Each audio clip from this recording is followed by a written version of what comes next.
২০০১ সালে রমনা বটমূলে ছায়ানটে বর্ষবরণ অনুষ্ঠানে বোমা মামলায় আসামিদের সাজা বহাল থাকবে কিনা তা জানা যাবে মঙ্গলবার। বৃহস্পতিবার বিচারপতি মোস্তফাজ্জামান ইসলাম এবং বিচারপতি নাসরিন আক্তারের সমন্বয়ে গঠিত হাইকোর্ট বেঞ্চে রায় পড়া শুরু হয়েছে। আদালত জানিয়েছে রায় পড়া শেষ হবে মঙ্গলবার। ওই দিনই আসামিদের সাজা বহাল থাকবে কিনা তা জানা যাবে। ২০১৪ সালের ২৩ জুন বহুল আলোচিত এই মামলায় হরকাতুল জিহাদের শীর্ষ নেতা মুফতি আব্দুল হান্নান, মাওলানা তাজউদ্দিন সহ ৮ জনের ফাঁসি এবং ৬ জনকে যাবজ্জীবন কারাদণ্ড দেন আদালত। আর এই রায়ের বিরুদ্ধে হাইকোর্টে আপিল করেন আসামিরা।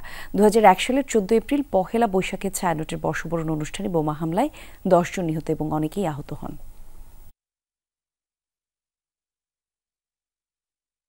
পূর্ণাঙ্গ রায় বা ডেলিভারি এবং এটা ওয়ার্ডার পোর্শন যেটা এটা নেক্সট ওপেনিং ডে যেদিন সেদিন মঙ্গলবারে আদালতের উপর আমরা যে শুনানি করেছি, যে আর্গুমেন্ট করেছি, এর উপর ভিত্তি করে আমরা আমাদের এক্সপেকটেশন হলো, প্রত্যাশা হলো যে আদালত সবাইকেই, আমাদের আসামি সহ সবাইকেই বেকসুর খালাস প্রদান করবে।